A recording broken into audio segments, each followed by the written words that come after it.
రాబోయే కాలంలో అందరూ కలిసి పనిచేసి జాయిన్ అయినందుకు మనకి భారీ దశ రావాలి. ఏ ఇబ్బంది లేకుండా కలిసి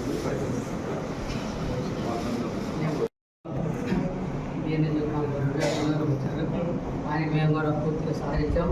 అదేవిధంగా తర్వాత కొన్ని కారణాల వల్ల వేరే పార్టీకి ఉంది. కొన్ని అవాంతరాలు కూడా సరిచేసుకొని మళ్ళీ అభివృద్ధి కావాలి, చంద్రబాబు నాయుడు ముఖ్యమంత్రి చేయాలని, నరేంద్ర మోదీ గారు కావాలని అందరూ కూడా కోట మీద పెట్టిన తర్వాత కోటలో భాగంగా మనం కూడా ఏదో మన శక్తి కొద్ది అందరూ కలుపుకొని శ్రద్ధాలు చేసుకుంటే జయంతో మాట్లాడి మా సభ్యులందరినీ కూడా క్రమ పద్ధతిలో దైవలేదని చేసుకుంటున్నాం. రేపు నుంచి గ్రామాల్లో జై చెప్పామన్నా అని కొంతమందిని మనలో చేసి చూపించాం, మాట్లాడి అందరినీ అక్కడ చేయటం కానీ లేకపోతే మళ్ళీ అంత సమర్థన చేయటం కానీ ఒక రోజు చేసి చేద్దాం. అదేవిధంగా గతంలో హరిబాబు గారు కూడా సాధించారు.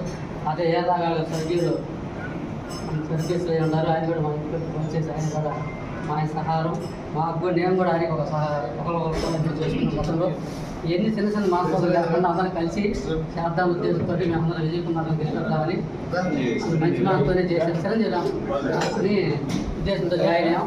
అందరం ఇబ్బంది లేకుండా కలిసి చేస్తామని సందర్భంగా అది మనం చేసుకుంటే చాలా బీసీ కమిటీ నుంచి గూరేపల్లి శ్రీనివాస్ గారు అందరూ పార్టీలోకి ఆహ్వానించడం జరిగింది. ఎక్కడ కూడా ఎవరు ఇబ్బంది పడాల్సిన లేదు. సామరస్యంగా ఇంత ముందు వాళ్ళు కూడా వచ్చిన వాళ్ళని కలుపుకొని అందరినీ జాగ్రత్తగా ముందుకు తీసుకెళ్తామని సార్ గారు మాకు చెప్పుకున్నారు. ఎక్కడ కూడా చేరిన వాళ్ళు కానీ పాత వాళ్ళకి కానీ క్లాస్ లేకుండా అందరూ కలిసి పనిచేసి రేపు 13వ తేదీ విజయ్ కుమార్ గారిని సైకపుత్రం వేసి గెలిపించడానికి ఊళ్ళో మనందరం మనతోటిగా కొంతమందిని కూడా ఓటేసే విధంగా ప్రేరేపించి జాగ్రత్తగా ఈ 20 రోజులు పనిచేసి ఆయన గెలుపు కృషి చేయాలనుకుంటున్నాం.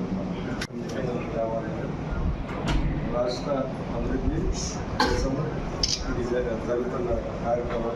అందుకని ఏది చేర్చకపోయినా ఏ తగిన కొంత పెరిగినా కానీ అది చంద్రబాబు నాయుడు గారిని ముఖ్యమంత్రి చేయడానికి అన్ని విధంగా